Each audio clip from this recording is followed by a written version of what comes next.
Hey, what's up? We're live. You'll have to forgive me for I have caught a little cold. So we'll see how it goes today. Thank you so much to anyone who's here. Let me know you can hear me well. I'm going to close some things in the background that I don't need. Actually needed a few more moments to get ready. My bad. Wasn't planning my time carefully, as sometimes it happens. I'm going to get to reading everyone who's here, all your messages in just a second. I see the connection's a little slow, which is weird because on my end, everything should work okay, but let me know how PowerPointy I am. I do have nothing turned on that may slow it.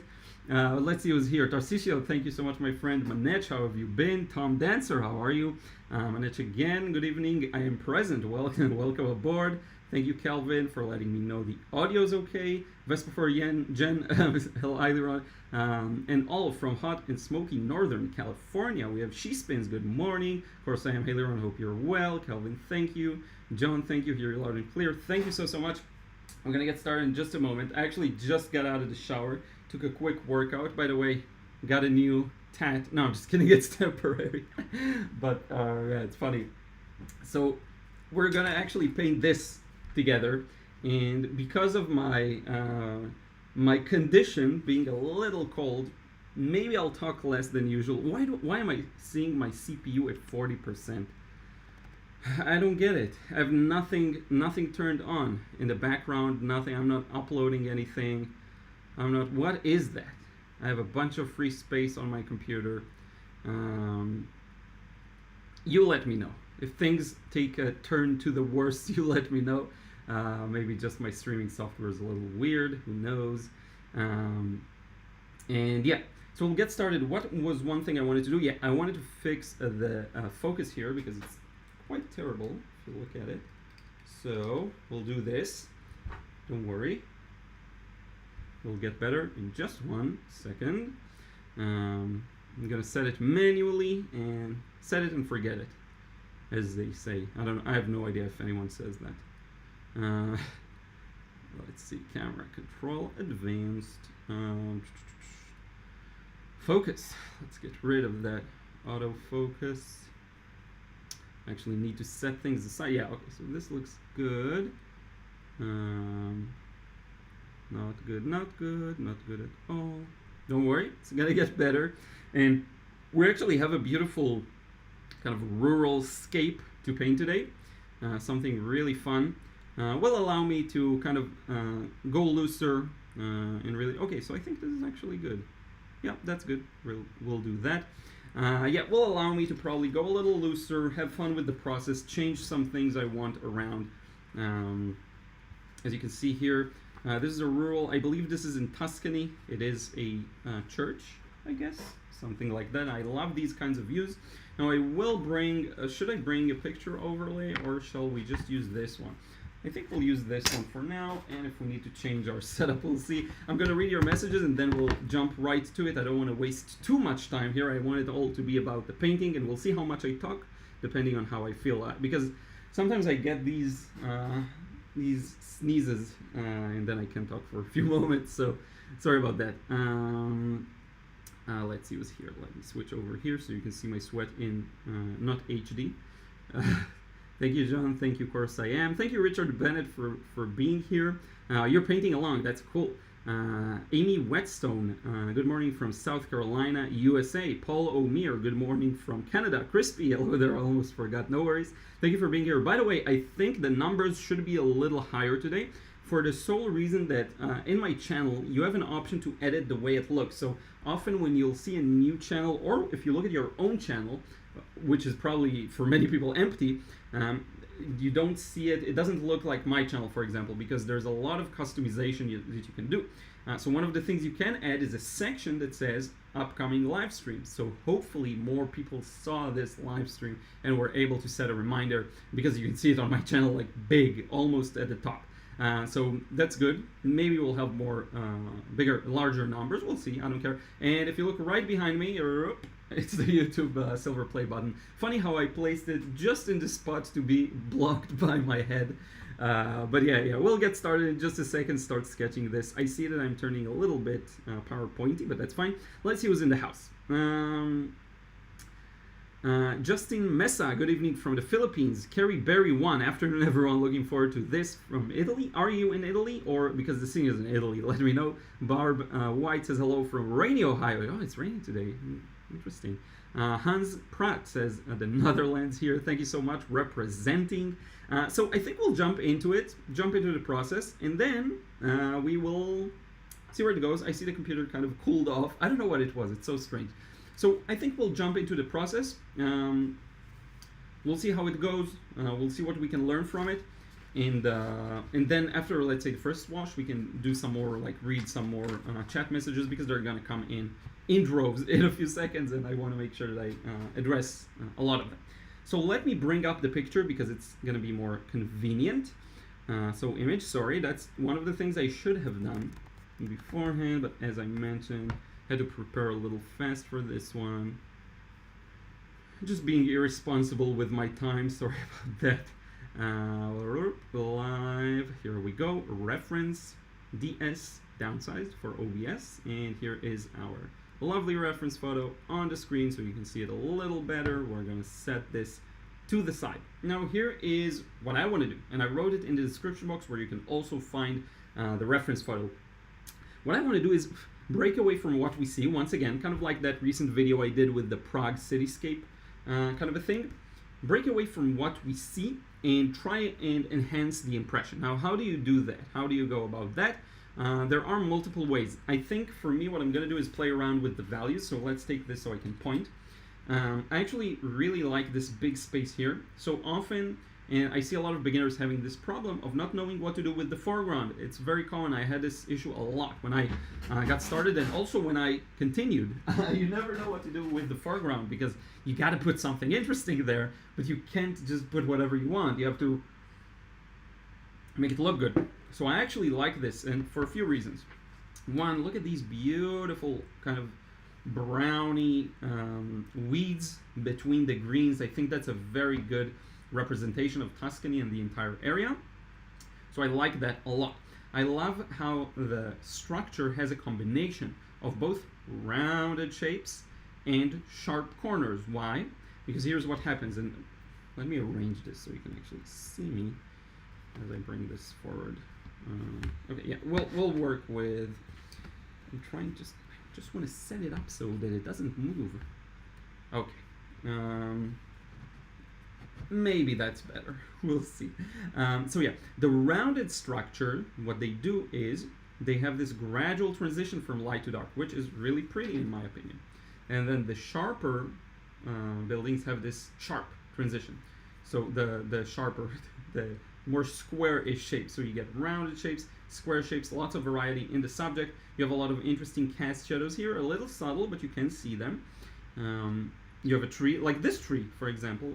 Look at where it is. It's right on that tower. So I'm gonna either get rid of it or move it, because it doesn't make any sense here. It's right on the tower. I don't like it. I'll move it maybe here, like so. Or maybe even more to this side, like this. Okay, I want it to be away from the actual structure. And maybe, let's not make it of equal height. Let's make it lower hanging, right? So that's how you build composition and make sure it's interesting. So let's get rid of all of this, just to make sure we remember. This is our tree. Okay, so a bit of editing work, and that's really nice.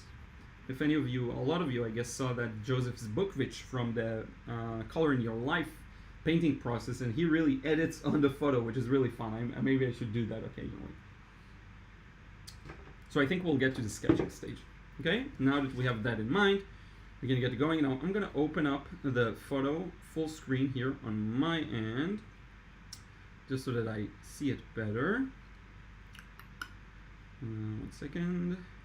There we go, full screen, and I'm gonna draw from that. Okay, now as we're breaking away from what we see literally there, I can allow myself quite a lot of freedom. So I'm thinking in terms of shapes. I have this big shape at the front, which is the foreground, which is where all of these plants and stuff is gonna be. Then we have this building that starts kind of here, goes here, gets a little higher around the center, gets really high to the right, goes down, a bit of a shape there, and that tree that we wanted to put somewhere, so I'll have to bring this over here, bring this taller tower here, close it off here, close it off there, and bring the tree here. All the way up to here. Now you look at this and you think to yourself, what the heck is that? Liron, what did you do? That looks like a big mess. And the thing is, you're correct. But don't worry, we're gonna make it work. So this is our tree. Now, from this, let's put the mountain ridge. So here is basically where we have that rounded shape, okay? And again, I'm still dealing with abstracts, okay? On purpose, I'm still keeping this one relatively abstract. What we're gonna get is the mountain ridge at the back. Now look at what happens in the reference photo. The mountain goes directly into this part of the building. Big no-no. We're gonna get it all the way to here maybe. So that's the mountain, and then from behind it's gonna peak and go like that. And that's way more interesting in my opinion. Okay, we can also make this part taller. That's another option. So now that we have the big shapes, which is just this background foliage, structure, foreground, tree, we can get to work. Okay, so far so good. Let me know if you have any questions. I will turn this into an actual sketch, okay, into something a little more accurate. Don't worry, it's not gonna stay this way. Let's use here real quick. I said I'll paint, but why not? We have a couple of more people in the house. So we have Sarab Taleli. Yep, I saw the upcoming live thumbnail. Yes, awesome. Jacqueline Sobral says, good morning from Brazil. Thank you so much for being here. Talitha Pereira says, good morning from Sao Paulo, Brazil. Cool. Kirill says hello from Italy. Kerry Berry says from Ireland. Yusuf says good afternoon from Morocco. Robin says good morning from Pittsburgh, Pennsylvania. Shalini says good morning, Liron, from Ontario, Canada. Nechi, hello from Philippines. Andreas Bergstein, hi from Germany. I got to watch you live again. Thank you so much, Nechi, for being here. Susan Hess, hi from South Florida. Tom, hello all from Newcastle, UK. Thank you for being here, Tom. Curious, is it a picture you took yourself? No, I have a link to it. It's from Pixabay, which is a website I use often for my reference photos. Kelvin says, I often just keep my foreground clean at most. It'll just have a mix of multiple colors. I rarely put the details on the foreground. So we'll probably do that here. We'll put some details. We'll see how it goes. So yeah, okay, we're gonna get started. Carrie says hi from New Hampshire. Indiana says, yeah, I got you live again. Thank you so much for being here. Anka V says hi from Slovenia. Aniko says hi from Hungary. Okay, we have a bunch of people here. Joao Santos says from Brazil. Cool, thank you for being here. Hopefully that's Joao and not Joao. Sorry, I never know how to pronounce things. Love this picture. Anxious to see how you're gonna approach it in your painting. Okay, yeah, I hopefully will approach it in a way that's interesting. So let me get rid of this huge tape and lower the angle so you can see the drawing a little more accurately. Okay, and let's get going. We're gonna turn this, and sorry about my hair, it's a terrible mess. We're gonna turn this into something a little more organized. So here we go. I'll actually start with the tower here. And I'm gonna do this thing that a lot of painters do, where they kind of sketch it out and they don't pick up their pencil from the paper too much, because it's more fun for one, and I don't know, sometimes it provides a smooth, fluid result in a way. Okay, now you have to remember one important thing, and that is light and shadow. So yes, I'm now establishing the shapes, but in just a second I'm going to turn them into shapes of light and shadow. Okay, and I'm not going to care about what is there in this particular process.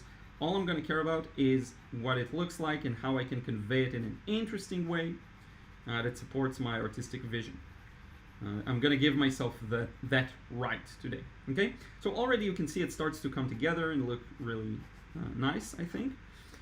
This goes all the way down, and then we have a couple of kind of secondary structures here, all rounded, which looks really, really cool, I think. Like this, and then we have one that's kind of to the side, because it's like these, but to the side, goes here. And we have this nice little window. I'll actually add a few more windows, because I think it looks really cool. If I'm going to do this kind of around, maybe get rid of this one, or we'll see. Well, maybe we'll move it later on. And then we have these windows, and look at how I'm not following exactly what I see there, but I'm kind of just putting in a couple of things that I think will look good. No real science to it, really, especially not when you work this impressionistically and this loosely, okay? And sometimes I know some people don't like that. I didn't like as many of the processes that work like this because they tend to be sometimes confusing. So I'll try and keep this not confusing for you, okay? I know it's like, oh, I'm gonna put throw a few lines here, a few lines there, and you're like, but how do you do that? So sorry about that. I do have more detailed, of course, videos about these kinds of processes that you can check out. And here we have these beautiful, really thin windows that I like. And so we have a tree here. We have a few trees in the foreground that I'm still thinking about how I will portray, okay? The one thing you want to avoid is patterns. So make sure to keep the variety of trees and bushes and foliage, the direction of the trunks, the size of the leafy part and all of that, okay? And then let's just put an indication for that brownish kind of pattern. Okay, so we're actually almost ready to paint. One last thing we have to do now is start putting in the lights and shadows. So let's do that. We have this beautiful shadow casting from the roof and then fading here. We have the same thing going on kind of like this. Same thing kind of like this. And I'm using these dotted lines, or kind of jagged, not jagged, but yeah, you know, dotted lines to indicate a gradual transition from light to dark. And I'm going to do this to indicate that this is in the shadow. Pretty much everything here is in the shadow, but this edge here. This is going to be a highlight.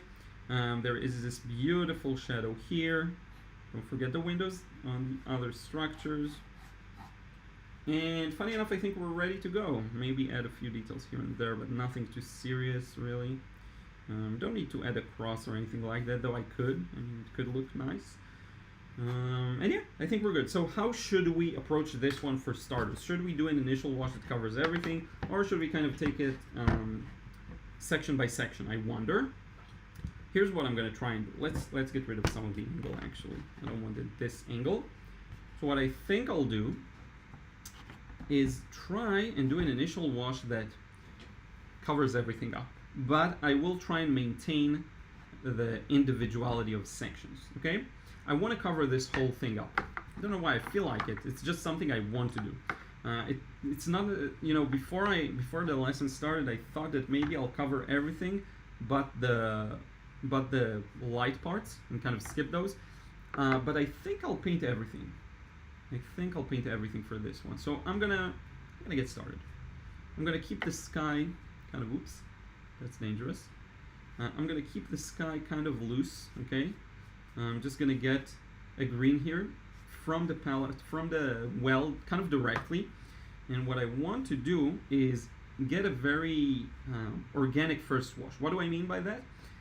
I want it to be, in this example, actually not bright single colors, but rather I want them to have a percentage of the rest of the colors I'm using. And what this is going to do is kind of tie the entire painting together, okay? And it's going to get a lot of beauty from having this organic look, okay? So as we reach the mountain, I'm going to stop. And I wonder if I should improve the angle a bit or not. Let's improve it a bit because I want more flow. That's fine. It's not going to be too much. It's going to be okay, I think. So that's just a part of, like, sometimes I'll just grab the painting and tilt it the way I want and so on. Now we have this warm mix, okay? I'm going to take this yellow and we'll get started somewhere. We'll see what happens. This yellow, warm, okay, just warmth, actually. Don't even look at it as yellow. And we'll start painting over the structure. Now, I think it's very fun to get some variety at this stage, so I'm actually going to mix in a bit of my reds. I'm going to use a very loose palette here. So I'm using all of the colors I like: Perylene Red, Pyrrole Scarlet, Indian Yellow, ultramarine. Let's put some green for the mountain ridge in the background. I'm not even concerned with having it darker or anything like that at this stage. I can even stick to the yellow palette here. And don't worry, because all of the clarifications of what the shapes are, where they are, what's going on, we're going to get in the next wash. Okay, I want to do this kind of a fun first wash. I'm not going to touch and do wet and wet anymore, because things that have dried by now will become a little awkward if I retouch them. And I don't want that to happen. We don't want any awkwardness. Now, as we get closer to us, I think I'll establish a bit of green on the first go using this May green. So we'll increase the saturation a bit, and we'll put in a bit of yellow. You know, I love yellow and green together. We're still not putting in any significant details, none of the trees, none of that. And the first wash is really your opportunity to enjoy the process and not feel too worried about it. So I'm gonna let this first wash kind of play its role in that regard, okay? And as the paint starts to dry, we'll talk and see. Now, if you want to see how wet it is, I'll show you. I'll try and have you see. I'm just a bit delayed, so I'm not sure. Yeah, okay, here we go. So you can see the sheen. What this basically means is this area is still a little wet while this is starting to dry. So this is past 30% dry, meaning it's moving towards the only being 65% wet. These percentages is just something you get a feel for with time. And right now, this is nothing. It's just the first wash. It's not meant to have volume. It's not meant to have anything, really. It's just an indication of the temperature. And on second thought, what I would have wanted more to try is maybe give one even wash of yellow, kind of like I did with the an old church process I did. Have the focus maybe on one color, tying it all together, but that's fine. That's fine. We'll do it in the next wash. So we'll see how that goes. So I'm going to let it dry as I look at your comments, and we'll just read them. So Sunil Negi says, "Hi Liron, Cubs win. Hey from Texas. Tom Dancer, don't forget to spread the live word." Thank you so much, Tom. Always can trust you to have my back. And if you can take a moment and just like this live stream, it helps it reach more people. Joanne Johnson says, "Good afternoon from UK." Monica Anjay, "Hey Liron, hello Liron and everyone here. Covenant Zero, a few random lines there, a mountain dot, a few random lines, that's a foliage, yeah." Johnny Poon, "Hey Liron, I'm actually in rural Tuscany right now. Would you like some pictures?" Yeah, sure, send them over. I love these. Now, if you allow me to use them for paintings, I will. So if you allow me to use them for paintings, which I can then sell, let me know in the body of the email. And if you want to just send me so that I see them, and you don't want to release the rights on them, definitely just send them over. I'll be happy to see them. I love this region. Kirilis, do you ever use masking fluid or just carefully leave dry spots? Yes, carefully leave dry spots, and this first wash is so light that it doesn't really matter in this example. It's going to be a relatively high key painting too, so these are going to be our highlights essentially. This is going to be the lightest value. These are just kind of gaps that I left. It's not even going to be a highlight really. And I want with this one to take the approach of someone like Tim Wilmot, where he really is able to merge all the light and shadow together in a really interesting way. So what you'll see is, once this wash is dry completely and it's going to be flat, you'll start seeing how we tie things together with the shadows. And the next wash is actually going to be quite light yet. So I'm going to be using this nice sienna red over the roofs and immediately combine it with the blues and slightly more muted colors for the shadows. And I'm going to do this as, like, this is going to be one big piece of area of paint. And it's going to be mid values. And then later on I'll start putting in the very dark details or very specific details like finishing touches with the darkest darks, and maybe I'll come back and do some of the highlights back with opaque paint. I'm starting to really enjoy using opaque paint. In fact, I'd encourage you to learn how to use it. I'll start practicing mixing opaque paints if I want to lighten up a whole area with watercolor. I want to have this very malleable process, so I'll figure it out. It's not going to be acrylics yet, or oils for sure. It's still transparent, but I do want to figure out how to do that. There are paintings I absolutely love that have that style. Of a lot of opaque paint that kind of dilutes the paint, making it thicker and more opaque. So you can turn one paint opaque by adding an opaque paint to it, even if it's transparent, as far as I know. So it's going to be fun. And yes, what else is interesting here? Of course, we're going to tie in the background. And I'm going to make this much lighter than it appears in the reference photo. It looks very dark and too imposing, I think. I'll keep this contrast existing, but probably not as dark. In fact, I think I know what I'll do. So here's my idea. I don't want to miss the value on the background and get it not dark enough. So what I will do, I think, is first do the shadows on the buildings, so that I know how dark I need to go with the background to still be darker. You get it? Because if you look here, you see how these walls obviously are in the shadow, but they're still lighter than the background. So I don't want to put in the background and then be like, okay, I need to nail that middle kind of value. No. I'll paint the shadows on the structures first, then I'll move into the background. I hope that makes sense. The foreground we can actually leave for last. We don't have to worry about it too much until we finish with this upper part. Okay? So I hope that makes sense. I also have a black and white version here if you want to see it clearer. Don't take this as gospel at all. This is going to be much lighter. This is going to be much lighter. I'm going to play around with the contrasts, okay? So yeah. Let's see here.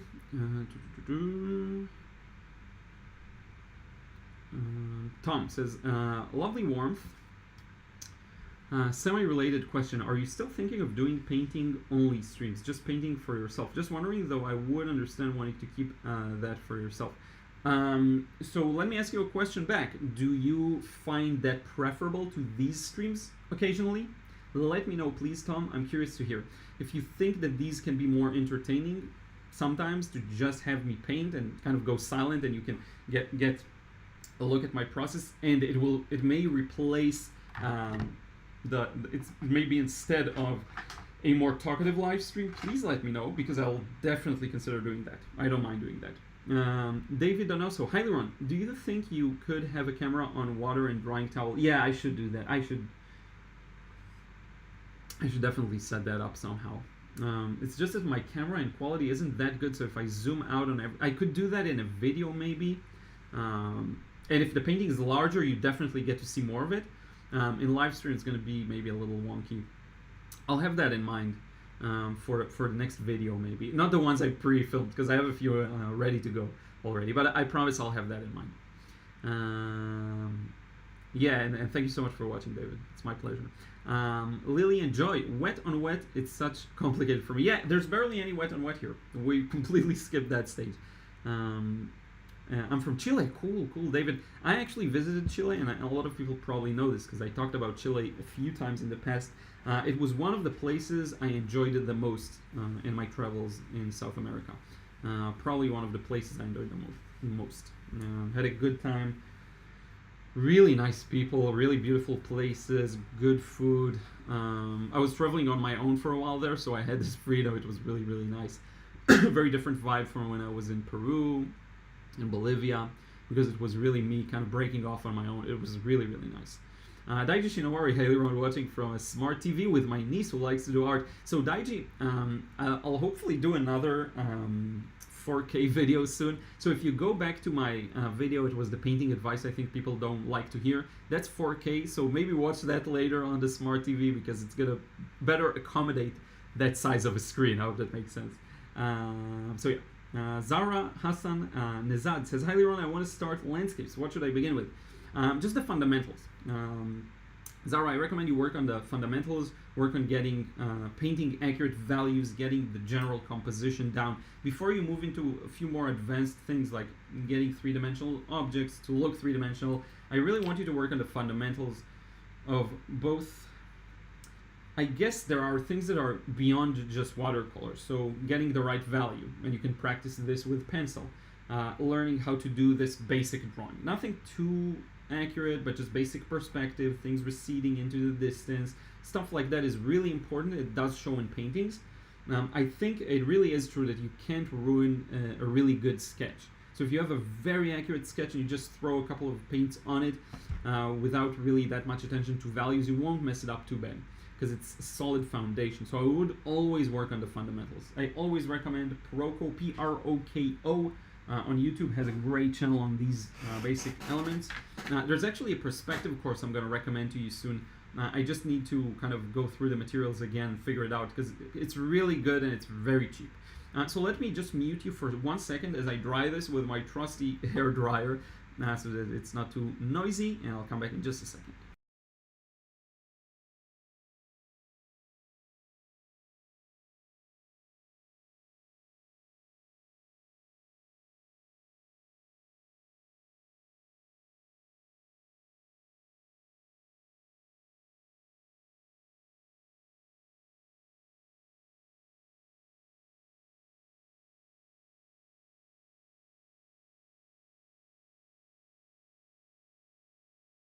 We're good, everything is dry, and you might have noticed how much it flattened while I was drying it, so that's a fun little plus. So I think what I'll do is I have another window open, I'm gonna close it. I think it weighs down on my computer.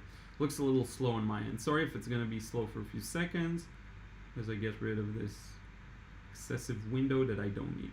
Okay, sorry for any slowness. You can expect it for the next few seconds. Yeah, okay, we're good. I think that's better now. I think that's why my CPU was in terrible shape. So yeah, let's see if there's anything interesting here. Thank you, Irma. Hi, Liron from South Africa. Thank you for being here. Verena Weber. Hi from Berlin, Germany. Thank you. Thank you, Salahuddin Salim. Hi, Liron. Salah here from Malaysia. I was wondering if you can sometimes do some Asian landscape paintings. Interesting. I'd love to. Like, what kind of landscapes you have in mind? Let me know. Curious here. Did I miss something? No, we're good. Volumetric drawing and perspective important for landscape. Yeah, definitely. I actually have a lot to say about it because I learned a lot of new tricks and new things to show you. I see the connection's a little slow, so forgive me if that's the case. Hopefully it will work itself out. But yeah, I learned quite a lot about measuring in perspective, a lot of interesting things, so we'll see about that. So let me see how bad the buffering is. I think we'll just continue. And hope for the best. Yeah, so sorry if it's a little choppy. So let's do this. I'm going to move on to the next wash. As mentioned, it's going to be focusing on the main buildings. By the way, about the internet connection that I know is bad. We talked to the ISP, Internet Service Provider, yeah, ISP, and they said in a couple of months they're going to put down this, optical line that's much faster, and we have to wait. So hopefully it'll work itself out by that. Hopefully that'll be the solution. So yeah, we'll continue.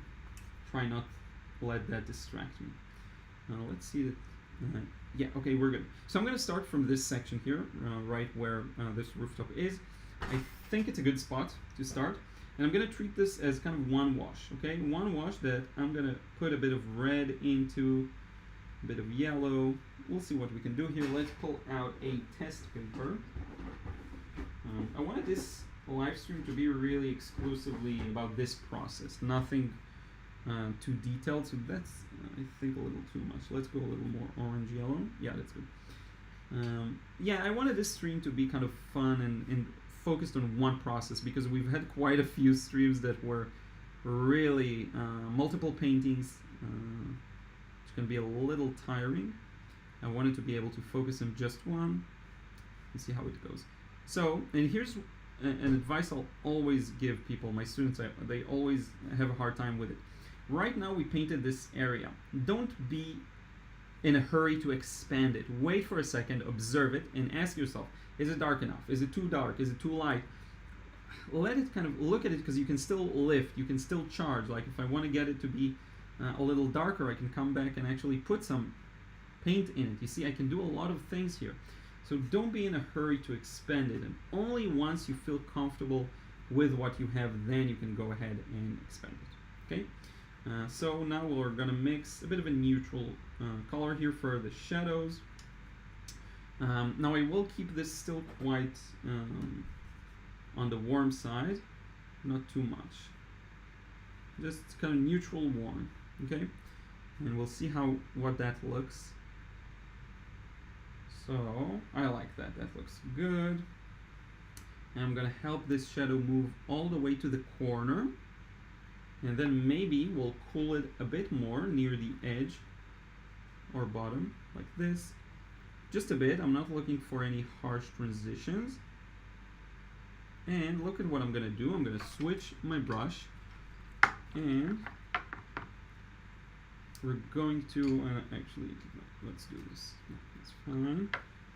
And I'll actually blend that edge real fast as I can, to get that smooth transition. Okay, that's good.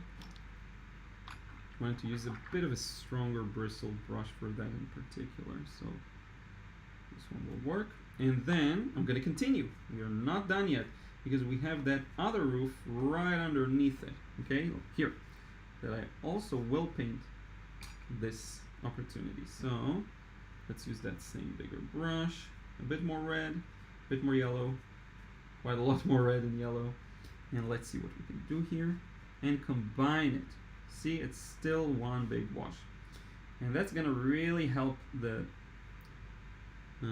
viewer's experience. I can actually do a lot wet and wet here, so let's grab a bit of thicker blue paint and put it here, right on the area that's a little darker. Okay, clean the brush a bit, get a bit of a better flow there. Let's get a bit of my other blue too, manganese blue hue, see here, and I can even put like this kind of a detail here, but let's not overdo it. Let's blend this just a tiny bit and continue, because we gotta get this wash moving. I'll go even bluer for the bottom, okay, and like this, and paint around this structure. Okay, I know I'm doing some like really small area work, and hopefully you can still see it, and hopefully you can kind of tell what's going on and how it all connects. Okay, hopefully that works. A bit of blue there just to make it even cooler. That I'm gonna push this end to be much bluer, so don't worry, we're gonna have a bit more of an extreme blue there. Clean my brush, get this just to blend a bit, and then I'll continue with this rooftop here. It's very light, and then it kind of merges into the same kind of shadowy pattern, a little bluer, and it will end where the ground is actually. So here, and notice how much work and care I take, and what I end up with is a very small shape. It's not a big one too. Sometimes you have to just devote more time than you think to get something to look right, and I see this often. People just don't devote enough time for their washes, but once you do, you'll find that you have a much easier time getting the paint to do what you want it to do. So yeah, hope that makes sense. Now look at this. This is going to cast a shadow all the way to here, and kind of all the way down to the ground, right? Trying to keep this same line going. And there's a window there. And let's do some wet and wet, just to keep things flowy and interesting. We'll grab a bit of everything, quite a muted paint, and we'll do this, and this, and this, and that, and this, and put in that window already wet and wet, and blend that edge, really important. I almost forgot. See how sometimes you have to be so focused in the process. So something like this. And by the way, once we put in the background, you'll see it's gonna look spectacular. Right now it's like, where is, like, how does this structure relate to the scene? You'll see. I'm gonna put this wall, I'm gonna paint it a little red because I really like that. Kind of like this. And in just a moment I'll take a break and see what you're saying, just to make sure I'm connected to the chat. But let's put in a bit more of these beautiful sienna-ish rooftops. I'm just neutralizing it a bit. like that. And even though I'm neutralizing, I'm still exaggerating the colors just a tiny bit. You see, I'm going a little more saturated than the actual reference. And I'm gonna end it with a dark kind of stripe or line underneath. This thing in its entirety is a shadow. See here? But it's still quite a light, flowy layer. I can put in a couple of windows already if I want to. Or we can keep them for an upcoming wash. But for now, this looks good, I think. Yep. Is there anything else? Yeah, of course. I forgot one important thing. This should cast a diagonal shadow. This building that's kind of sticking out will cast a diagonal shadow in this place. And look at how we're on top of a hill. So there's a bit of an angle there. See? Something like that. Okay. And yeah, we're gonna leave this section alone for now and move on to the right side of the tower here. Now let me see if you have any questions. If there's anything interesting here. Tom Dancer, you mentioned the painting only streams. It wasn't to replace these. Yeah, okay. I'll try doing more. Yeah, definitely, Tom. Definitely. And I'm happy that you're asking about it, because it means there is some interest in it. It's better than nothing. So yeah, I'll definitely try and do more. Jacqueline Sobral, I love the movement of water and the pigments coming together and forming patches of light and leftovers and translating the artist's vision. Yeah, it's great fun. And right now it's still nothing, because once we'll add the background, it's going to put it in the right context. Let me make it a little cooler here, as always. It's too warm for me. Yeah. And if you want to see an up-close look, sorry, I know it's a little far. So here's what it looks like. Just a little tilted towards you. Now for this side, I will maybe go even a little lighter rather than darker. And here it's really important to plan it out. So here's what I'm going to do. I'm going to try and have this really in one go as much as possible.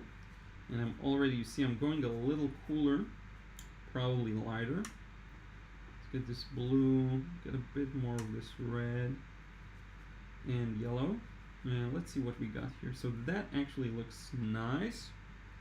A bit more. I think I'll try and, maybe I'll be a little cooler here. You know what, I'll try a bit cooler. Like that. And here we go. We'll start from the top. And I'm gonna try and keep this wash fairly wet so that it moves well. Maybe a little wetter than this section. And while I'm working on it, I'll also start establishing details that connect with that shadow to the side, which very often happens in structures and in European structures a lot. So here's what I mean. This connects to this shadow right here, so I'm going to connect the two. And in fact, I see this hint of kind of a rusty looking, I don't even know what it is, but let's try adding a bit of that in, just for fun. I don't know if it'll look good, but we'll see. Oh, like that. See that? There's also a bit of that here. We'll see how it all connects at the end. And this tower is fully like that. This connects to this shadow here, and here's where we need to be a little more careful, because I want to connect this rooftop, but still have it in a different temperature and color. So here goes. There's another one kind of here. If I could, I would merge these two shapes, but it's a little too much. Now switching to the smaller brush again, and we'll get this beautiful little section right here a little warmer as fast as I can, so that they merge together as much as possible. And then I'm going to come back and continue this wash. I'm going to paint over this tree and stuff there. It doesn't matter really. Like that, and continue. Remember the floor somewhere around here. Very important to preserve that. So here it goes for that part of this structure. I can actually put a bit of a hint of this orange here, And then we can do a bit of wet and wet real fast, so let's try and do that. We need more paint to get it to beat the wetness on the paper. So we have this, and it is a little darker in the reference photo, all of this section, if I'm not mistaken, but I actually want to keep it light again. We're going to go for a bit of a higher key thing here. So don't worry if you're seeing these value differences. It's actually okay. Like that. Between these two and a few hinted windows here and there. Like that. I think that looks good. Now let me see how you see it. Yeah, that's good. It's gonna dry nicely. My nose is itchy. So let's see what you're saying here in the chat, and then we'll continue with the background. Good. The chat doesn't update for me, I think. Joao says too cold today to paint here, South Brazil, -1 now. Oh man, 10 a.m. -1, crazy. Richa says you are my favorite. Thank you so much. Roman Diazzi says, hi Liron, this is Roman again. I remember you, Roman, from Montevideo, Uruguay. I can seldom follow your lives today. Work is slow, so I'm here. Thank you so much for being here, Roman. Really appreciate it. So let me open up the video in a separate window, just so that I can actually see what you're saying. Here we go. And I'm going to pause it. Oh, or no, I'm going to mute it. I need it running to see the current chat messages. 1 second. YouTube's a little weird today. I think they had an update. Things look a little weird on my end for some reason. Regardless of the live streaming, all day long. Yeah, okay, I'm all caught up, Ariel. Thank you for being here, my friend. Actually met Ariel yesterday. So yeah, it's a Tuscany view. If you just joined, I hope you'll enjoy it. Thank you so much for being here. And wait, let's do this. Gonna hit the live button so that I can actually see the comments live. Yeah, okay, we're good. I think I'm caught up. So next up comes the background. And here's what I want to do. I want it to be only as dark as necessary to go a little darker than these shapes. That's what I'm looking for. And I may have gone even too dark here, but I think it's going to be fine. And there are more details, there are more nuances. We'll add those later on. For now, I think I'm going to start working on that background wash. Now, here's one of the most important things for that background wash. It's green, but it's also very muted. So I'm actually going to use a combination I really like, which I didn't think I'll use in this context, but why not? So I'm going to use a mix of my neutral black by Kohinoor and the Indian yellow by White Knight. What I like about this combination is it produces very beautiful muted greens. You see, it's very easy to create them too. I don't know why the black and the yellow just create a green, which is really fun. So we're going to use that, and I'm going to judge the value, and we'll see how it works. Actually, let's start from this section, and I'm going to try it out and we'll see. I don't want it to be too dark. That's my concern here. Let's get some pattern for the trees just to make this line a little more interesting. I don't want to blend it. I actually like the way it looks. There is a structure here behind the trees. Let me paint around it for now, and we'll figure out what to do with it in just a second. We'll go around this. Then it goes like that, and then I can continue with this wash. And this is going to dry fast, so I have to be careful here. Excess paint here. Help it move. And sorry, I know I'm obstructing some of the view, but you see how it makes the front pop? It's also a little more neutralized, so you get a nice little contrast of temperatures too. With the background, it's a little more muted, and the temperature, the foreground, it's a little more saturated and warm. So that's that. Hopefully that works. I'm going to add a few highlights later on, I think. And we can just continue rolling here. Now, my main concern again is to contrast it with the shadows. Now, because the shadows are to the right, this is where I have to pay attention that I indeed go darker than these shadows. So let's see what we can do here. Or maybe it will work even if it's not darker. Let's see. I do want to leave room for the tree. That's the thing. I want to paint the tree over this and still have it show. So we'll see. This is why I don't go super duper dark. I still want to have that. But yeah, that works well, I think. I think that looks good. Gonna add a bit of yellow here. Close this small gap that I missed, both for the sky wash and for the foliage. That's funny. And we're gonna end this wash. I'm gonna skip the highlights for the tree because the tree trunk is actually in the light and it starts somewhere around here. And I'm gonna paint around it, okay? So this here, this goes there. And I think we're good. I think we captured it well. So let me look at it from afar. Yeah, that looks okay. I think once it dries, I think it will look even better. Let me do this. I'm gonna mute you and darken this real fast, okay? Just 1 second. Not darken, dry. 1 second.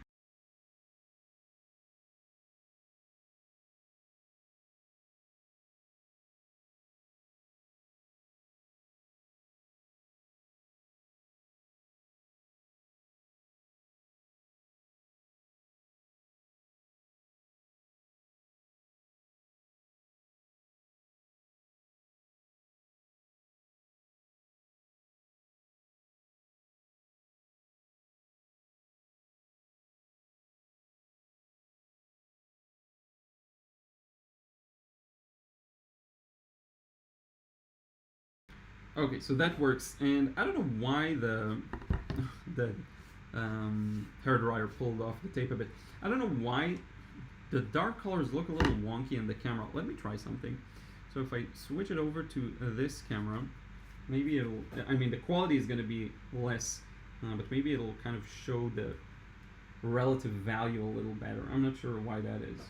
I would upgrade my camera, but because of the connection speed isn't that good, it just won't do anything. So otherwise I would have probably upgraded it to a better streaming camera. But in any case, yeah. So I'm going to show you here. This is what we have so far. Now here's what we need to take care of, I think, immediately. Okay, there is a shadow here, yes, we'll get that, but also the foreground. We really need to get something here and not keep it as light. So I'm going to do a wash that's similar to the first one. Okay, I'm going to feel through it, we'll see how it goes. But I'm going to do a wash that's kind of similar to the first one, maybe a little more nuanced and muted, but not just yellow straight out of the pan. We'll see how it goes. First, I'm actually going to start by mixing up a cooler shadow for this kind of a shed here to the left. For its shadowy side, right? This part. It's a little too green. Let's add a bit of red. And then kind of let the two mix. And this is all in the shadow.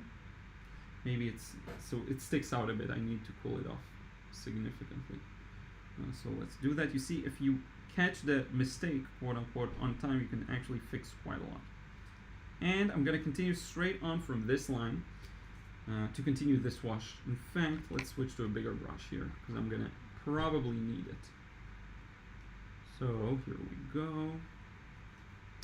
And I'm going to start with a bit of blue, yellow, red, a bit of everything really. Let's see what this looks like. And I love because this is going to make the buildings pop too. So I love the idea of starting neutral here. And then as we move down, let's increase the yellow a bit. And a bit of red still, because I do want it to be organic and not just a bright, shouty kind of yellow. And as we get to the bottom, let me actually bring a bit more red.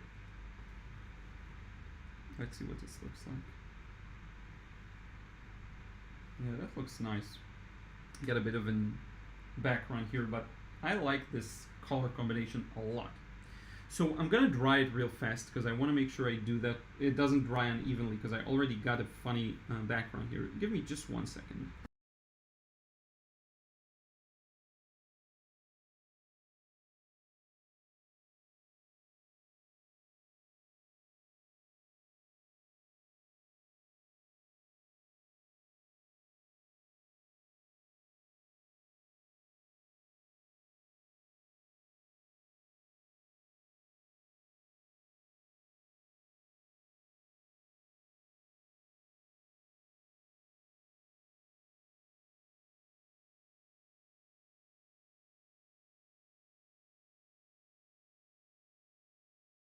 So I'm going to take a bit of a risk this time, and I think I'll actually leave this foreground. I have this instinct that says maybe try darkening it, but I'm not going to do that.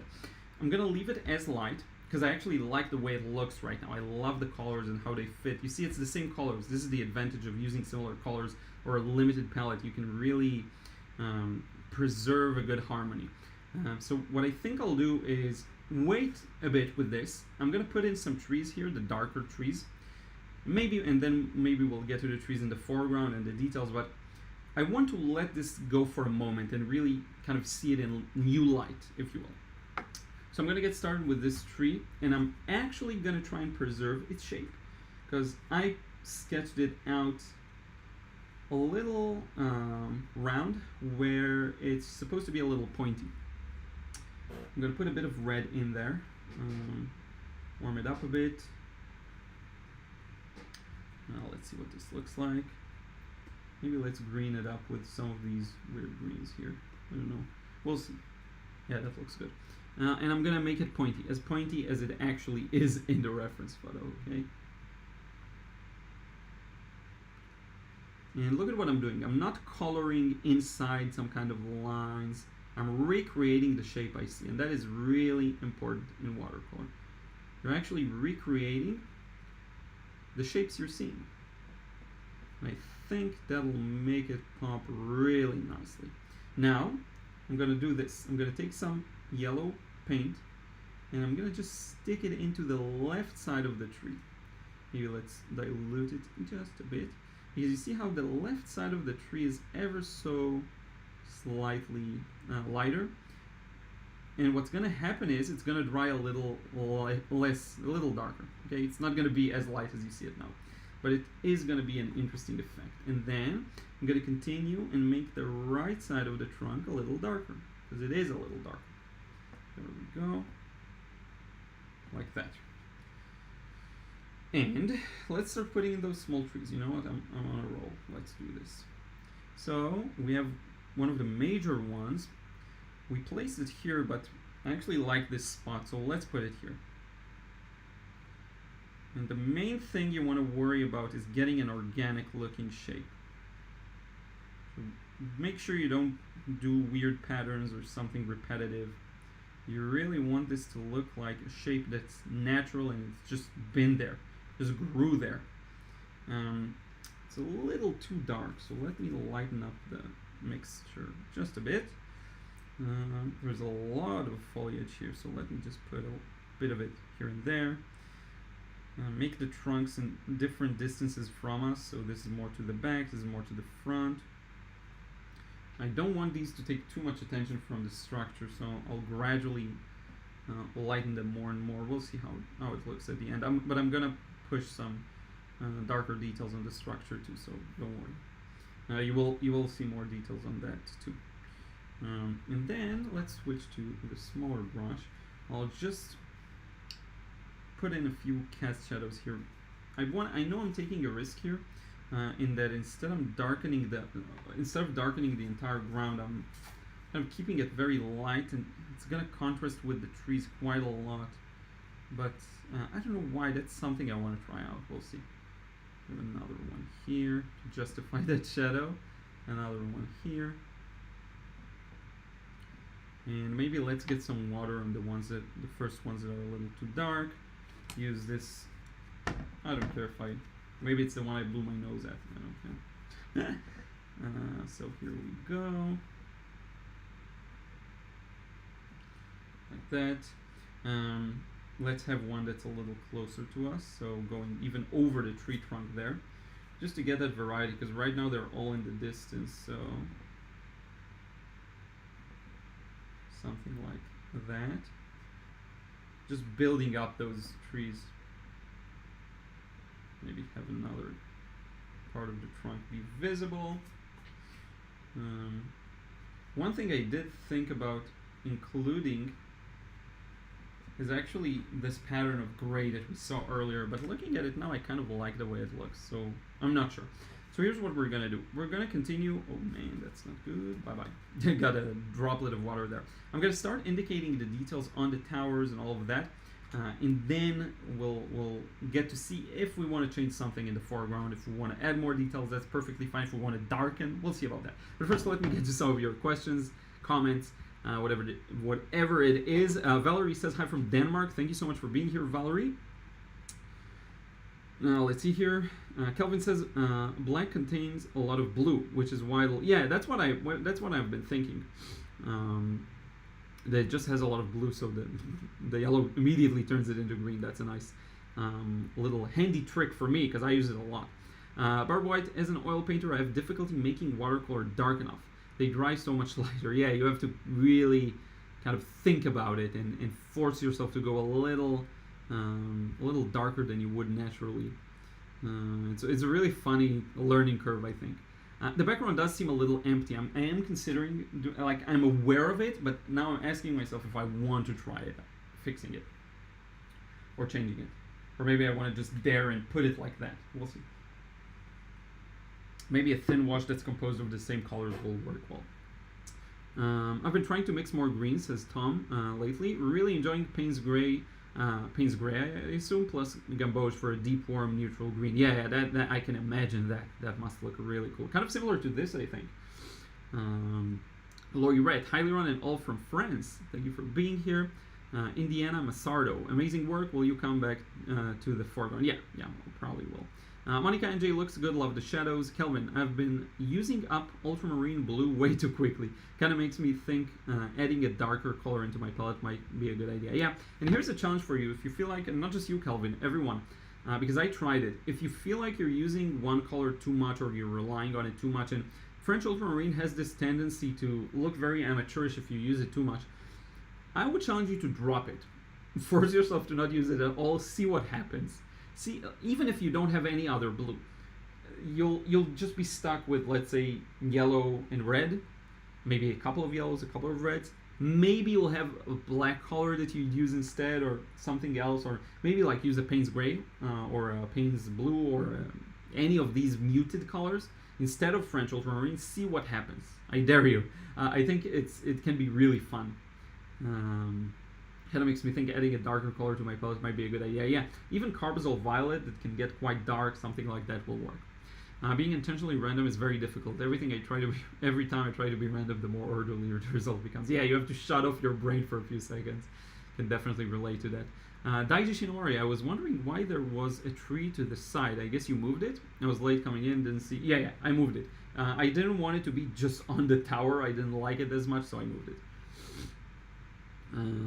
Oh, by the way, I wanted to tell you, I'm going to try acrylics. Maybe I'll try this scene because it's really fun in acrylics. I don't know, I want to experiment with different mediums more. Move the tree to the right side since it's covering the building. Yes, thank you so for answering other people's questions. I appreciate that. Deliberate randomness, yeah, that's tough. Sunflower, cherry flower. Hey sir, my name is Fiona. Love your watercolor painting. Can you do ink colors and mix together on your painting? So I'm not an expert at it. Maybe I will do more in the future. I'm just not that good at it yet, but I hope to do in the future. Is it John Caller or Jean? John, I think. Hi from California. Thank you for being here. Let's get to the details. Let's make this pop. So right now, and this is really like magic, right now, the darkest values are this right here and these trees, right? They're darker. Even these trees are kind of dark compared to this. Once we start putting in the details on the buildings and everything, it will immediately pull the viewer's focus to here. And that's what we want. And I have a few more tricks up my sleeve that I may use. So right now I'm going to go into a session where I start bringing out those small details. Okay, so you want to maybe see how I do that. I'm not going to use black this time. I'm actually going to use a combination of all of my primary colors. Maybe this is a little too dark, too small to start with. I'm going to start with this and then turn to a smaller brush for the finer details. Let me do this too. Let me just reawaken the paints a bit. So they've gone to sleep. This is why I love paints like the Indian Yellow. It's so fast to reawaken, and it's soft. It's a really convenient color to use, I think. All of the soft colors are very convenient to use. It's a challenge when you have paints that have different consistencies. It is something. It is a thing in watercolor. that you have to pay attention to. So here we go, and I think we've managed to keep this quite high key for now. Let's hope we don't lose it at this stage. So let's start. Now, where do I want to start? And is it still too dark? No, that's good actually. Let's start here in this rounded rooftop. And this is our chance to show its roundedness in a much better way. And to start including these beautiful details for the shadows underneath it that make up the supporting beams, I guess. That looks really nice.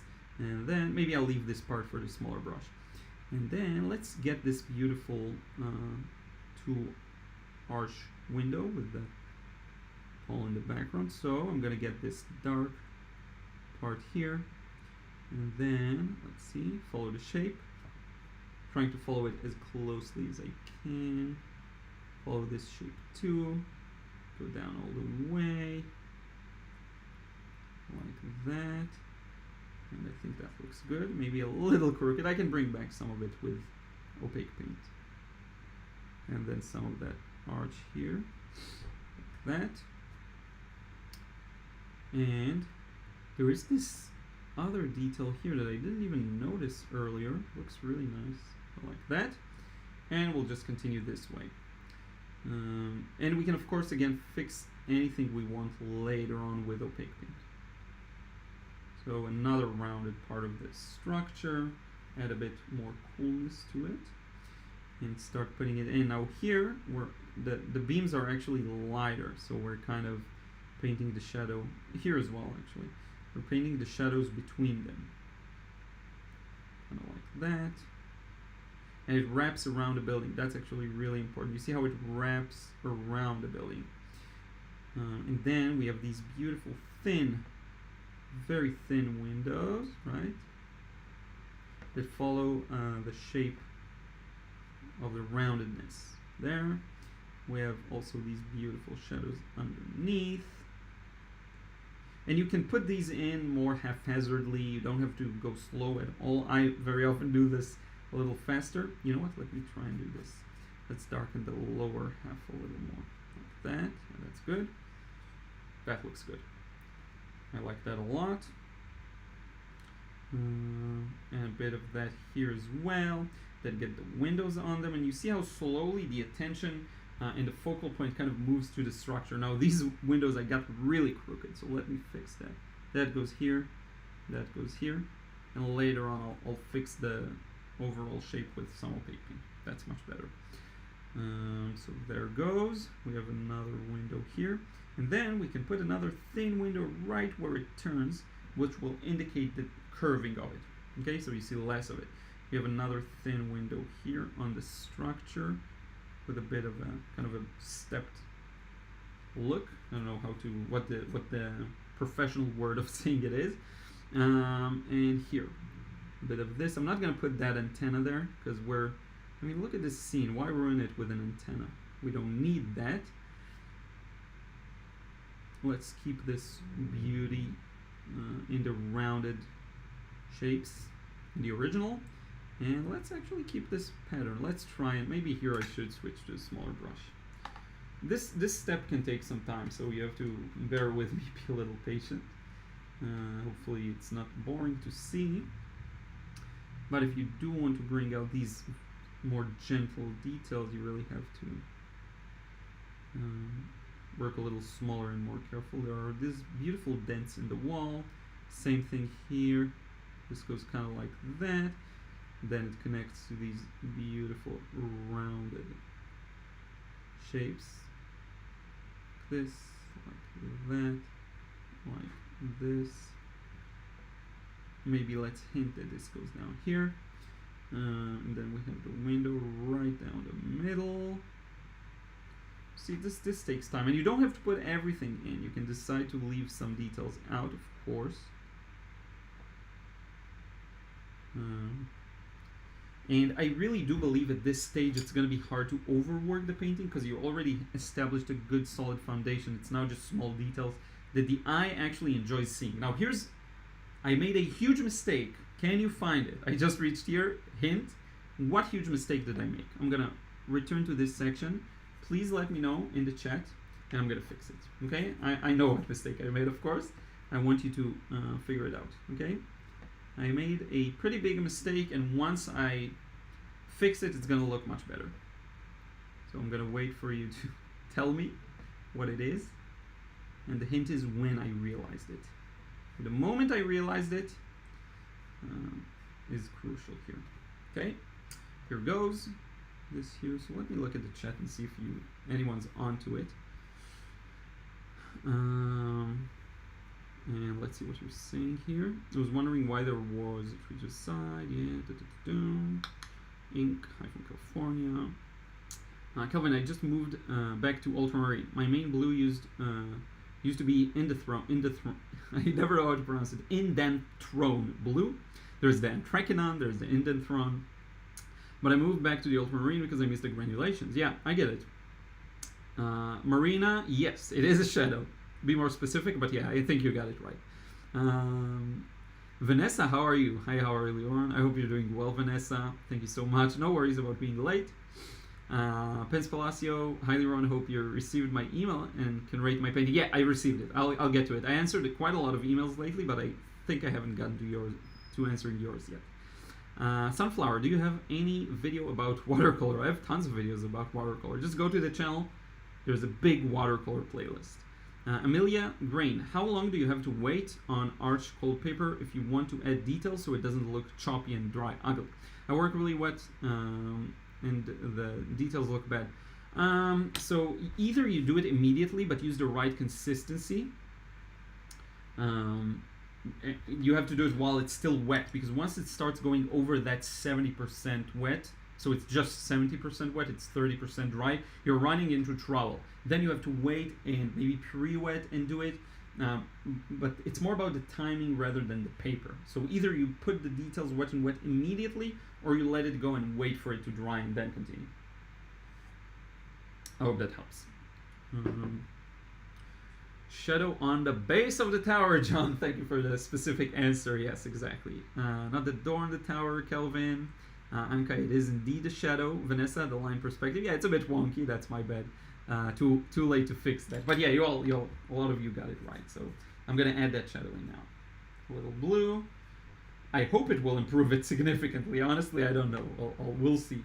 But the shadow is round, which is really cool. So it starts. So I actually made quite a few mistakes. So let me show you. First off, let me try and fix this. It's not gonna be that difficult of a fix, but I do want to fix it. So first things first, the roof, and I saw it earlier, but for some reason I didn't get it, goes beyond the tower. It's in front of it, and that is still part of that rounded shape. Sorry, got over the grass, and that casts a shadow, a rounded shadow. A really nice rounded shadow, actually. So how could I miss that? I may have gone too dark here. We'll see. Let me just charge back a bit of water here to lighten it up a bit. Maybe even blend some of the edge. And maybe we'll just turn it into diagonal. There's no real reason not to. So something like that. Okay? Hopefully we didn't overwork it too badly. Like this. Yeah. And that just puts it in a bit of a clearer, I guess, light and shadow conditions. And then I'm going to do the windows wet and wet with very thick paint, because remember, we have to beat all the wetness that is currently on the paper by doing this. I'm going to put very thick paint in there. The water is going to spread it out. Thank you so much to Jessica, who just got my course. Much appreciated. I don't know if you're watching live, but if you are, thank you so much. Let's see here. I don't say the last name on purpose because I don't know if people don't want to be identified, but I think first name is okay to say. So here we go. What else did I miss for now? For now, I think we're good. I think it looks good. Yeah. Now it's time to think about the foreground. The more I look at it, the more I like it. So I don't think I'll do anything with it. I want to kind of take a break and think about it. I will add some opaque paint to make some fixes. I did want to use that thinner brush for one more thing, so let's get that there as well. If you look at the rounded rooftop, of course, you can see these details that I want to get in of the shingles. On most rooftops it's not visible, but here in particular it is. So we'll get that thing going. That beautiful pattern. The shadow it casts. Another one like this. And hopefully that works out. There we go. So it looks a little more solid. And you can do this or do it a little more sparingly here, just to indicate some of that texture.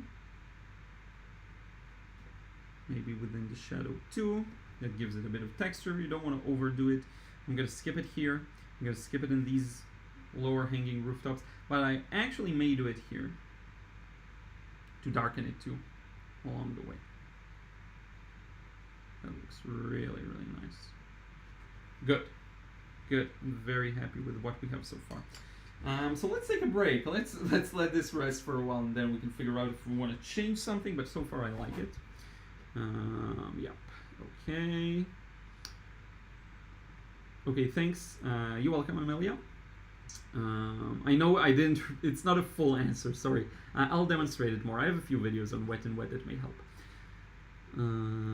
Most topics, if you just search the channel, and if you haven't watched them yet, I have a video on, so yeah. Vanessa, I'm glad to get some distraction, getting depressed with COVID rules and obligations. Thanks for asking. Hope everyone is doing okay. Don't mind me. I'm sorry. Yeah, no worries, Vanessa. It's really understandable. It's been a rough, almost 2 years, I guess now. So, no, well, a year and a half. But yeah, I get it. If I can provide that escapism, that's one of the best things I can do. Entertain and educate. So yeah, don't feel bad at all. And hopefully you will feel better soon. Can you leave now? Can you go outside? How does it work at the moment? I know that they brought back mask mandate, I think, in some place. Here they did it again as well. So I heard in the US too. Kelvin, oh, that's a missing shadow. I thought you just haven't reached that yet. Wow, Kelvin, you're giving me way too much credit. Yeah. Sunflower, cherry flower. What about paints? Can you paint this picture? What do you mean? Like, what picture? Because I'm painting this picture right now. So let me know. Be more specific. I'll be happy to paint just about any scene you tell me. Charmly, hi. Is it finished? Almost done. We're kind of letting it chill for a bit. I want to observe it and figure out what I want to change, what I want to modify or leave, or, you know, I feel like I need a bit of distance from it. So yeah. Marjorie Johnson, just saying hi all. I'm sorry I'm up so late. It was a bad night. We'll be looking forward to replay. Yeah, definitely, Marjorie. And if you feel like you need the rest, take it. The video will be there for you. And I'm also considering doing an experiment, doing a live stream at a different time to cater to Australia and other places that have a bit of a hard time catching these lives. Actually, Australia hours are more comfortable for me because it'll mean maybe I'll let's get this away so you can see it flat. Because it means I can stream at 12 noon, something like that. Maybe 1 noon, our noon earlier. It'll actually work better in terms of the light. But yeah, Vanessa says, love the painting, thank you so much. Laurie March, Liron, can you please identify the small Tracy Lebenzon brush you're using for the detail? Size and hair, please. Yeah, definitely. It's this one, right? It's the small brown synthetic. I've used it a lot before, actually. Let me give you a bit of a better look at it. Here it is. It's called small brown synthetic. $25 it says, but you do get a discount. Don't forget, if you use my name Liron as a coupon code, and you will get a discount. Let me show it to you here. So I hope that helps. I'm super grateful to anyone who buys these. It's just Tracy's great. His brushes are great. Really nice little tip. But yeah, this one's synthetic. I think it's fully synthetic, if I'm not mistaken. But you'll have to check on the website to make sure. Jacqueline, your art was beautiful. Thank you so much for sharing your talent. Thank you so much. Susan Hess, why did you leave back roof light, not red? Why did you leave the back roof light, not red? So do you refer to this one? I guess I wanted to keep it lighter in contrast of this, but to be honest with you, I could just cover it with red. It'll look great. It's one of those things. It's like not the end of the world if I leave it like that, but technically yes, it will be more correct to maybe cover it up with a bit of red. So why not? Let's do that. It's a super easy fix and quick too. So there we go. Yeah, it should be red, of course. It's actually a little more complex than that. If you look at a reference photo, let me make it larger so you can see. Do you see what happens there on the rooftop? Let me draw it out for you. Let me do this. What happens is you have something interesting going on there with the perspective. How shall I show you? Okay, so you'll have to look at this piece of paper carefully. Let's make this smaller. What happens is you have the rooftop itself, the edge, but then there's a part that is facing a little like it's beveled up, and what you see there, this is the red roof, all of this area, and then here there's this thinner slice. See, something like that. So if I'll make this even larger, let's see, if I make this even larger, you'll get something like this edge of the roof, a part that's beveled out a bit, up, sorry, not out, like that. The roof is diagonal, so it goes like this, right? And then, messed it up royally, let me fix that. The roof goes maybe at a sharper angle, so something like that.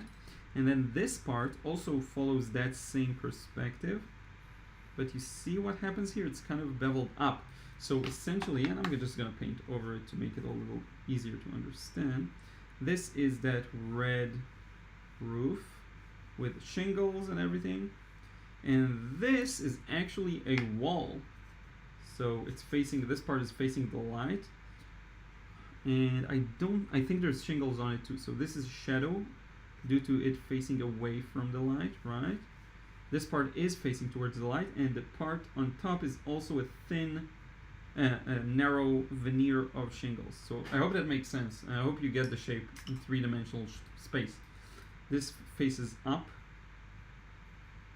right? This faces front, and this is diagonal.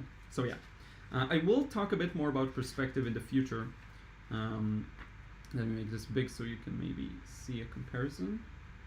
I will talk about a few advanced perspective principles, because I think there's a lot to talk about. Learned quite a bit recently, so I think that'll help. Now, what do you think? What would you want me to add? I can make these contrasts stronger. They're not as visible, but honestly, I like it that way. So yeah, probably keep it, not change much. Yeah, Vespa for Jen. Liron, always love your style, your talent, and thank you for sharing with us. Thank you so much. Richard Bennett, Liron, how do you know how thick the paint needs to be? I focused a lot on how thick the paint you used today, and it seems you went with the tea thickness a lot. So here's the thing. The tea, coffee, milk, cream is great conceptually, but what I want you to practice is feeling it on the palette, okay? You want to, just by feeling it on the palette, understand what's going to happen. Let me show you. You want to feel that this is tea, and then you want to feel that this is milk, and then you want to feel that this is, or coffee rather, and this is milk, and this maybe would be cream. Okay? And you want to feel it based on the movement of the paint. You want to really pay attention to how much it moves, and that will tell you the story. Now, why do I say that? Because it's something that you have to learn to work with intuitively. Now, here's what the next thing you want to understand. You want to develop the ability to understand exactly how it will translate to the paper. So, you want to look at the value in the photo, like this wall, and figure out its light. So I need, don't just go with the headline of tea, I need this consistency. It's a spectrum. So this will provide me the light color that I want. For the shadows, I need it to be darker, so I'll go with this coffee. right? A little darker, probably even darker than this. All right, so something like that. And then for the really thick details, I'm gonna go with thick mixture, especially if I'm doing it wet and wet, right? What you need to realize is that these are great training wheels for the concept. You understand that tea is very flowy, coffee is a little thicker, milk is a lot thicker, and cream is like almost straight out of the pen. But what you really want to be more aware of is how this translates to that. And you want to be able to look at a reference photo and look at this, for example, and tell yourself, to mix this, I'm gonna need from 0 to 100, this 70% or whatever it is, right? If you think about it just in terms of I'm gonna need milk, you're limiting yourself. It's a spectrum, it's a full spectrum, and you want to see all of it. To get there, a good idea is to do a lot of value scale. So what you're essentially gonna do is you draw this kind of a scale, and I have seen this exercise before. And the course I'm working on will have a bit more on it. And then what you want to do is start with the lightest, which is white, and then gradually darken it. So you go a little darker, and then you train yourself to mix it just a little bit darker, and then you train yourself to mix yet again darker, and really tell the nuance in the darks. And then let's go with the black here. But you get my idea, you get the idea, right? A little darker, all the way to black. You want to learn how to get each and every one of those. Now here's how to do it. First, yes, you practice with, you can start with a 3 value scale, and then go, okay, 3. So that's white, that's mid value, and that's black. And do that with any paint you select. Then say, okay, I'm going to challenge myself. Let's divide it into more, so into 5. So 1, 2, 3, 4, 5. This is black, this is white, this is the middle. So how do you mix a bit more, and then a bit more, and then a bit more, so that it's even increments from white to black? You want to practice a lot of this. If you're going to practice it while painting a full painting, it's going to be challenging, it's going to be hard. What you want to do is isolate the thing that's giving you trouble. And in this instance, it's that. You want to isolate that skill set, okay? I hope that makes sense. Yep. I'm tempted to do something with the foreground. It's too empty. What do you think? What do you think I should do with it? I have an idea to maybe pre-wet it and then use a very thick paint to get some grass blades in, kind of the more brownish ones. Let me know your thoughts on that. Or maybe I'll just let it go. Richard, I hope that's helpful. The course I'm working on is going to discuss just that. And it's going to be in-depth, and I think it's going to be my best so far. So there is something to look forward to that will solve this particular problem, I think. Sunflower, this picture, can you paint with acrylics? Oh, yeah, I can try. I don't know how well I'll do it because I'm very inexperienced with acrylics. But I think I'll try. On paper, by the way, not on canvas. Vanessa says we can go outside. Masks are obligated when you're standing outside, not while sitting on a terrace. Also in buildings, but the vaccination pass is threatening and frightening to me. Yeah, I get it.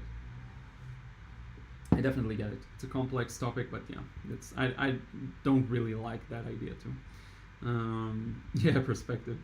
Kelvin, nah, I think it's finished. Yeah, I'll go with you maybe, I think, with what you're saying, Kelvin. Oh, by the way, I got your second email, Kelvin. I saw you talked about the lamp. I asked you what you would like to improve in the painting you sent me. I saw it. I will reply. Promise. John, love the simplicity and freshness of the foreground, Liron. Thank you so much. Vanessa, the art is to make the painting more beautiful than the pictures, of course. This definitely is the case. Thank you. Why did you choose to leave the shadows less dark than in the reference? Looks good.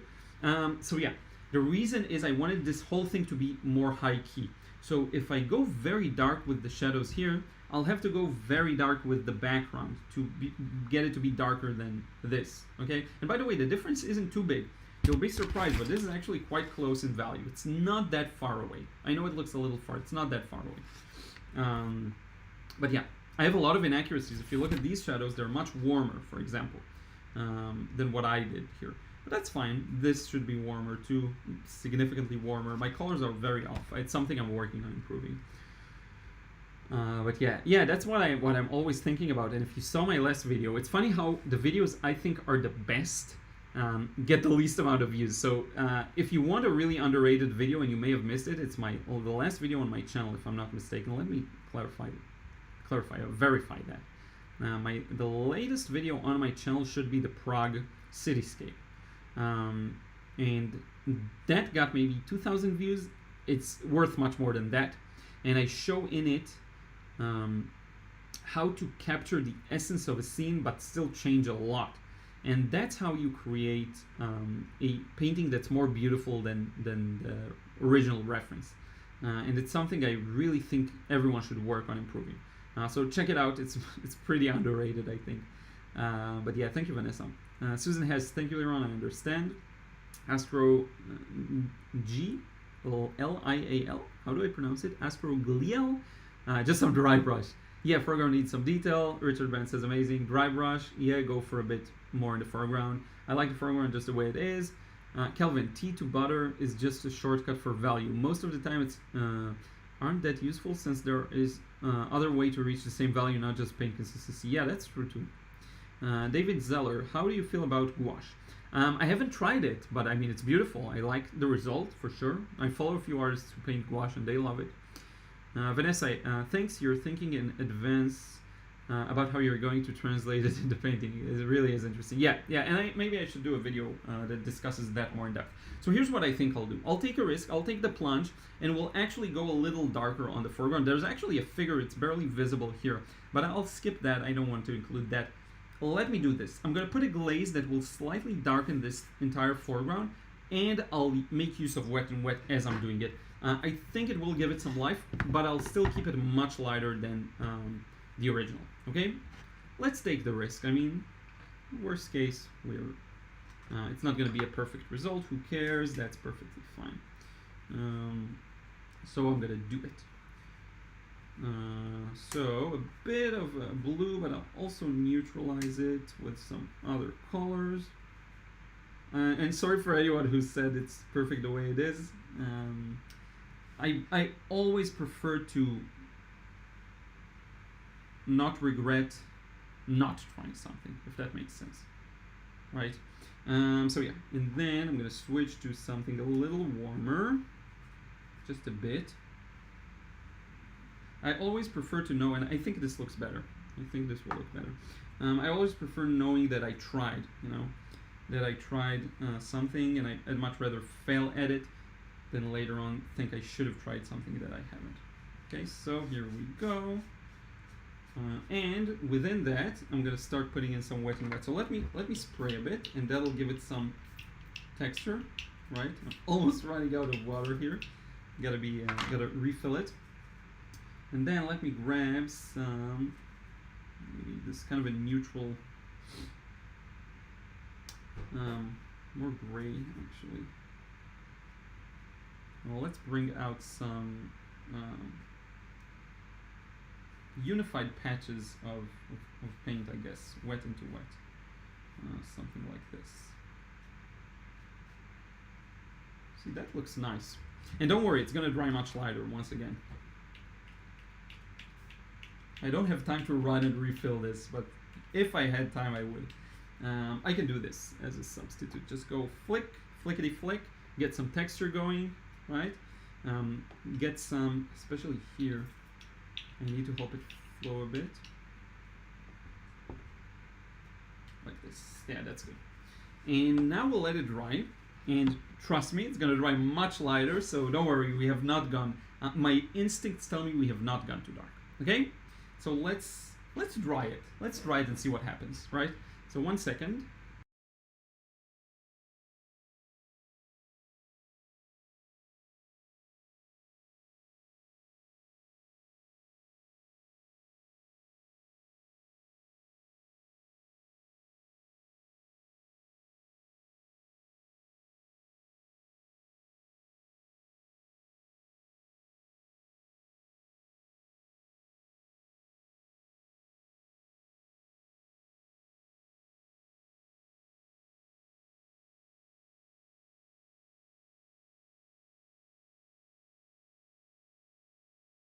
You know what's weird and I can never figure out? As soon as I bring that hairdryer and I mute the video, the live stream starts to become patchy. I don't know why. Is it because of the mute or something else? I have no idea. Encoding overloaded. That's not good. Why is it overloaded?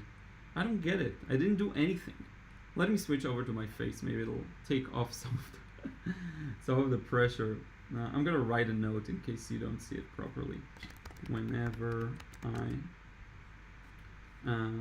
mute and use the hair dryer, the stream slows down. Who knows why? So if you can't hear me, hopefully you'll see this, but we're gonna let it kind of cool off and it's gonna be okay. I think now it's better. Yeah, okay, we'll go through that rough patch and then it'll be fine. So now we're truly done. And what I think I'll do is, here's a couple of small things, very small touches that I said I'd improve. Let me know if the video stays sucky for a long time. Sorry about that, I can see it on my end, I know. I'm gonna kill off this highlight just a bit. Here as well, don't need those. And I'm gonna improve some of the areas with opaque paint where I messed it up. Like this gap here, it's really, you don't have to, and I'm gonna just take that extra step just for fun. And maybe we'll discover a few highlights we want to bring back out that we missed, so who knows. So let's do this real fast. Yeah. Gonna grab a bit of that opaque white and very carefully I'll try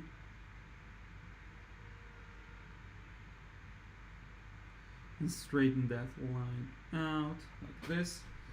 This actually looks good, but let me go over it with the thinner brush. We're almost done. Almost done. Because it's just one process, it's going to be quicker today. So, dry it off. Sorry that you can see my water bucket and towel again. I'll try showing more of it in the future. So where do I want to put a bit more highlights? I saw a few places, like the bottom here maybe. It's going to be barely noticeable, but I don't know, I like it. Maybe let's make this, because there's a part of the building that's kind of beveled outwards and catches a bit more light. And I know I need to justify it with a shadow, but we'll see. Maybe I'll skip it. So this. There is this nice little detail here within the shadow. There's a bit of something like that. Something like that. See, it just makes it pop a bit. And I think we're done. I think we're good. Yeah, this looks good. Maybe here, just one last touch here for those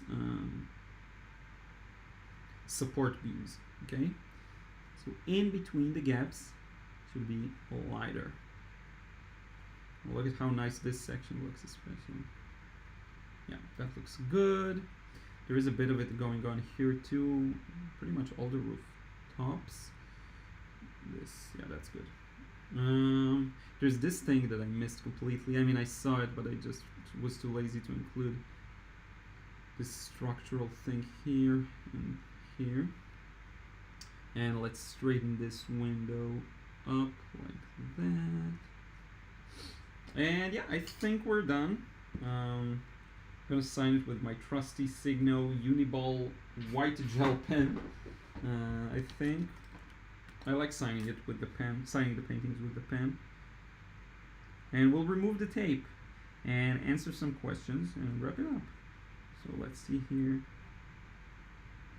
Actually got so much more work to do today, and a friend comes over soon, so I don't know if I'll have even time for that.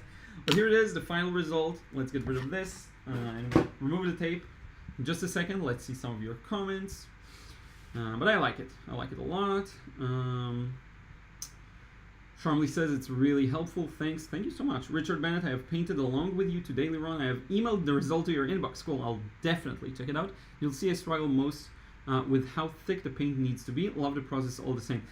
Thank you so much for sending it over. I may do a comparison video. I don't know if you're interested in that. If you don't mind, let me know, Richard, if you don't mind me sharing it.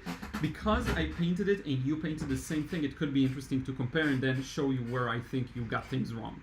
And then the technique to fix it. Let me know if you're interested in that. If not, I'll just send you a private feedback. Meg Fowles. Painting is beautiful. Just ordered a small brown brush. Thanks to the discount. Yeah, definitely. Thank you for getting it. I get a commission. Much appreciated. Kelvin, the hairdryer is using your internet for drying. Yeah, sure. It's a high-tech, advanced one. I also had a theory. Maybe it's warming up the camera, or I don't know. But yeah. Sunflower says, Liron, what did I miss? Not much. Just did the foreground, a bit of small details. And look at these. Like, I love the fact that you can still see some of the pencil. Let's see if we can erase it, just out of curiosity. So it's pretty much going to stay. And I actually like it because it's kind of like scaffolding. You know what I mean? I like that you see it. It's kind of like structure. Here's what I'm going to do. I'm going to snap a picture with my phone to make sure you see it in as accurate light as possible. At least more accurate than the live stream camera. Because I think the color scheme is much more subtle in real life and beautiful. Good. Let me see if I got a good picture. Yeah, we're good. We're good. Let me send this one over. I want to show you. I want to show you a bit of a better version of it, so you can see it a little more accurately, I guess. 1 second. I'm gonna airdrop it to my Mac. Everything is slow today. My phone, my computer. I've had this phone for at least 4 years now, probably more. It's iPhone 7. It's an iPhone 7, so that's pretty old. What is it, like at 11 these days? I don't know what. 12? What's the latest iPhone? I have no idea. But yeah. Okay, we got it. Yeah, my computer is super slow. Tools, let me adjust the color, make sure it's accurate. Won't open the Photoshop now because that's gonna be a nightmare. But yeah, so let me bring over the picture, and you'll get a better view of what it looks like. I'm pretty sure. Image, it's okay. Browse, downloads, and it's the last file I got. So that goes to date modified. Here we go. There it is. What do you think? No, I'm just kidding. Gotta make it smaller first so you can actually see something. And yeah, hopefully that gives you a better indication of what the final result looks like. Let's make it a little larger. A bit of a blurry picture, but it's still fine. And you can see I made a lot of changes. I changed a lot of the values. Reduced some of the contrast just because I like it sometimes like that. And yeah, let me switch over to my face and bring it over here too. I'm gonna move aside. Let's get it here as well. I think it looks really neat. Okay, thank you streaming software for bringing it large again. I thought it would know that I needed smaller size. And then I'll answer some final questions and we'll move towards wrapping it up. But here it is. I really like it. I hope you like it too. Yep, a bit of a cleaner view, and we'll remove the tape in just a few seconds. So let me see what you're saying in the chat. Richard, okay, we answered that. Oh, we went way past that. What is the tiny brush, David? I showed it earlier. It is the synthetic, small brown synthetic. Hopefully you can see it. Let me just forget where I'm at. Yeah, here we go. Small brown synthetic by Tracy Lebenzon. So you go to Lebenzon brushes. You can find it there. LebenzonPaintBrushes.com. I'm going to paste the link in the chat. Or you can search Google. But here goes. Let's see here. Where was I? Why can't I see? Huh. Yeah, okay. Liron, what did I miss? And did you read my question that put at the top? Not sure. I think I answered all of your questions. Sunflower. I'll try painting this one with acrylics. Let me know if I missed a different question. Valerie, foreground much better. Yeah, I agree. John says another awesome live, Liron. Great result. Thank you so much. Vanessa, enjoy your visit. Not sure what visit. Forgot what we were talking about. Sorry, or maybe it's aimed at someone else. Thank you for the video, sir. Learned much stuff interesting about watercolor. Thank you so much for being here. Richard, I'm absolutely fine with all that, Liron. Whoa, the Signo works. Yeah, it does, definitely. I love that pen. Marjorie, I'm trying to figure out how to translate what you demonstrated today to the farms that are 20 minutes away from me. Send me a picture. I can give you a few pointers if you want me to. Tom Denser missed the end of the process due to taking delivery of some paints. Well, I'm happy you got some paints. That's always fun. And being too excited to open the overly taped box. I totally get it. Enjoy your new paints. No worries. Richard, in fact, I'll send a few much better pics. Cool. Do that. Looks great though. Thank you, Tom. Kelvin, talk about phone. My last phone lasted 8 years. When I got my new phone last year, I'm surprised how good the camera has become. Yeah, definitely. They go 4K now, right? I'll get a new one and I'll use that probably for filming. Wow, it looks wonderful, and I love the details of colored background. Thank you so much. Barbed White, I learned so much in these live videos. Thank you. Valerie says beautiful. Thank you so much. I really appreciate the kind words, and I hope you enjoyed this. Here's again the final result. Let me switch over to the desk view. Let's get rid of this just so we can see. This is what it looked like all the while streaming. So let's remove the tape together. Let me check if Ruth got stuck in the bedroom because there was noises. No, she's good. She's chilling on the sofa. She's good. No cameo today. May's not here, so she can bring her over to me. But let's remove the tape slowly and dramatically. Here goes. That's one. Then the second side. Right here. Like that. And if you have any final kind of questions, let me know and I'll address them before we wrap up today.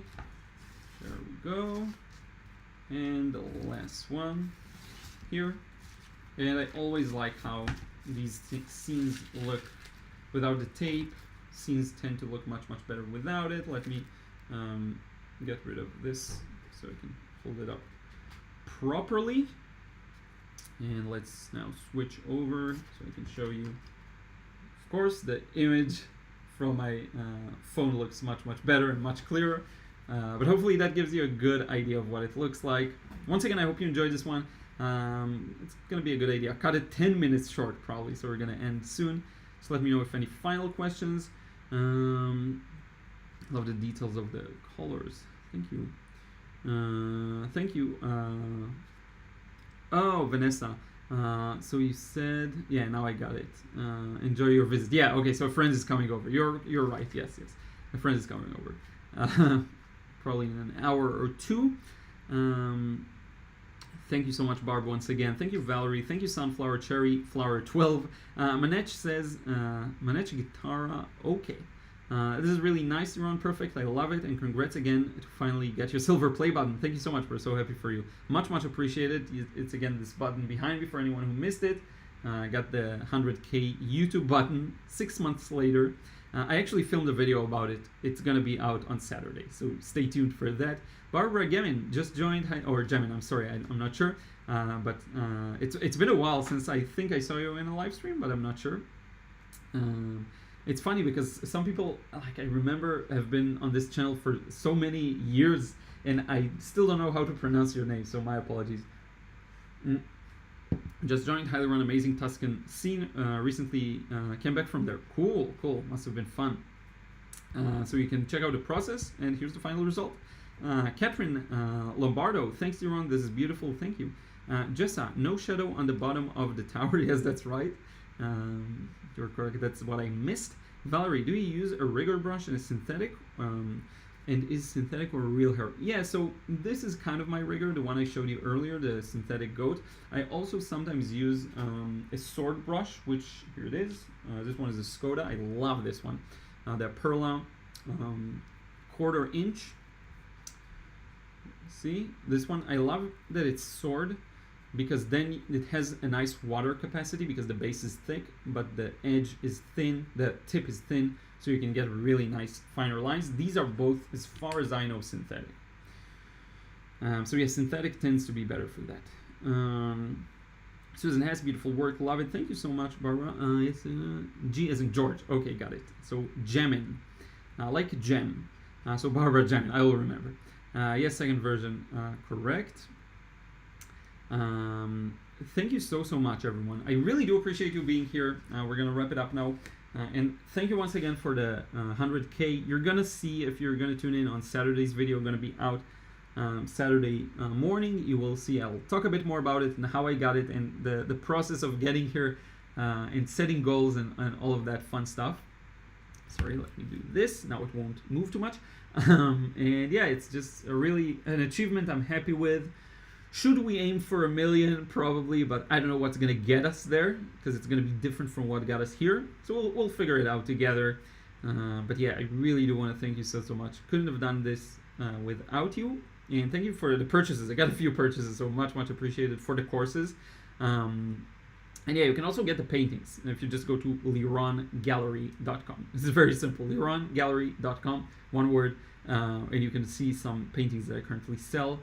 But yeah, I just want to thank you for watching. That's the best. And the feedback and the comments really help, and they really help me direct this channel. So anything you ask in the comments goes into my brain, and it is translated into videos. And whenever I'm unsure of what to make a video about, I simply consult that. So thank you for that. You saw how we didn't preserve the proportions even. We changed quite a lot. Like this tower here is much taller than what I painted it. We changed it a lot, but we got the essence of the reference photo. And that's what I want you to think about.